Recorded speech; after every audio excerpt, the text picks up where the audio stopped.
నమస్తే బీఆర్కే భక్తి ఛానల్ కి స్వాగతం. నేను పద్మ. ఈ రోజు మనతో పాటు ఉన్నారు దివ్య విశ్వశక్తి పరివార్ ప్రచారకులు శ్రీ శ్రీ స్వామి ఓం స్వరూప్ జీ గురువు గారు. వారిని అడిగి మనకున్న సందేహాలన్నింటినీ కూడా నివృత్తి చేసుకునే ప్రయత్నం అయితే చేద్దాం. నమస్కారం గురువు గారు.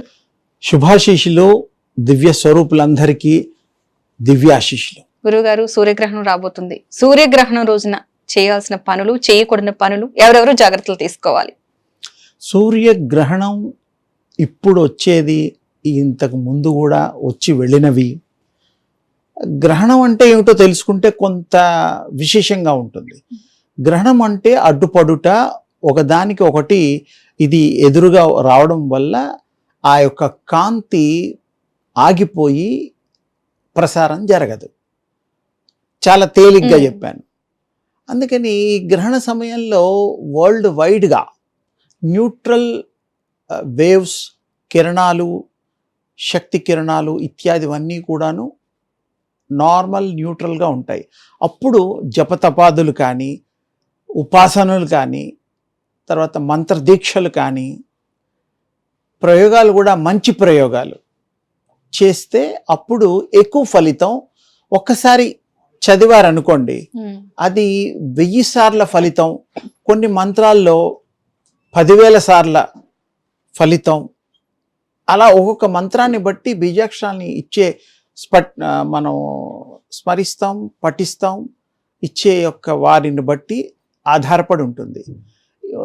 మామూలుగా సూర్య భగవానుడు నిత్యంగా మనం సత్యంగా చూసేటువంటి నారాయణుడు స్వరూపం సూర్యనారాయణుడు అంటాం ఊళ్ళల్లో కానీ ఇక్కడ కానీ. అంటే నారాయణుడితో సమానంగా ఆ ప్రకాశంగా విస్తరించేటువంటి, వెల్లువిరిసేటువంటి ఈ యొక్క మహా కాంతి పుంజము.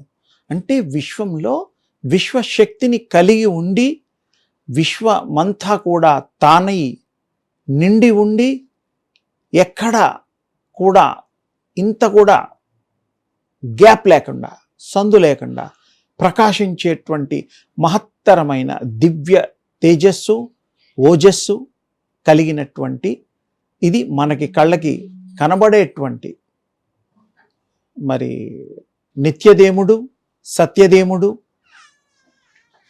సాక్షిభూతుడు. అందుకని ఈ సూర్యనారాయణుడి యొక్క కృప అపారము, విశేషము.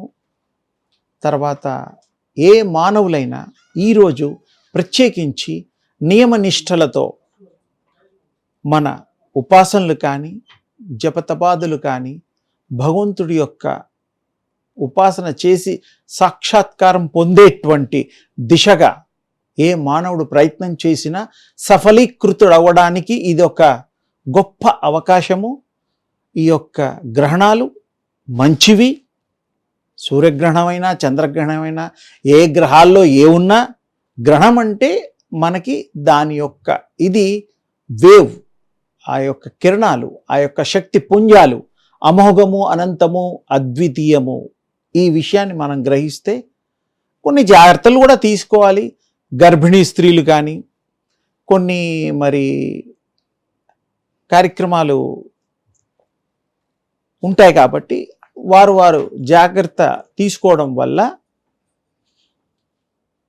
శిశువుకి ఏ రకమైన ఇబ్బందులు కలగకుండా ఉంటాయి. అందుకని అందరూ పెద్దవాళ్ళు, తల్లులు వీళ్ళందరూ కూడాను తమ తమ పిల్లల బాగోగులు చూస్తూ, క్షేమం కోరుతూ, ఎన్నో జాగ్రత్తలు తీసుకుంటూ, వారిని జాగ్రత్తగా ప్రవర్తించేటట్టు, జాగ్రత్త తీసుకునేటట్టు వారు మనం చేస్తూ ఉంటారు. అవి మన జాగ్రత్త కోసమే కాబట్టి తప్పకుండా అవి కూడా అవలంబించండి, ఆచరించండి. అదృష్టవంతులు కండి. మీరు గొప్ప స్వామి యొక్క అనుగ్రహము పొందడానికి ఈరోజు విశేషమైనటువంటి దానాలు, ధర్మాలు రకరకాలు కూడా చేస్తూ ఉంటారు. అవన్నీ కూడా వారి వారి పూర్వీకులు ఏ విధంగా ఆచరణ చేశారో, ఆచరించారో, ఆచారంలో అవి గనక మీరు చేసి మీరు ధన్యులు కావాలని, అవి మీ భావి తరాల వాళ్ళకు కూడా అవి మీరు అందివ్వాలని నా యొక్క అభిమతం. అందుకని సూర్యగ్రహణంలో చేయవలసినటువంటి విధులని తర్వాత విశేషాలని మనం మాట్లాడుకున్నాం. తర్వాత సూర్యోపాసన కూడా చేసేవాళ్ళు ఈ యొక్క మంచి అవకాశాన్ని ఉపయోగించుకొని తర్వాత వారు అందులో కృతార్థులు అవుతారు. అవ్వడానికి వీలైనటువంటి చేష్ట మీ యొక్క కార్యక్రమాలు నిర్విఘ్నంగా జరగడానికి ఆ భగవంతుడు మీ అందు కృప చేస్తూ మీకు సర్వకాల సర్వావస్థలందు అన్నీ కూడా అమర్చి మీకు ప్రసాదించాలని మనస్ఫూర్తిగా ఆశీర్వదిస్తున్నాను.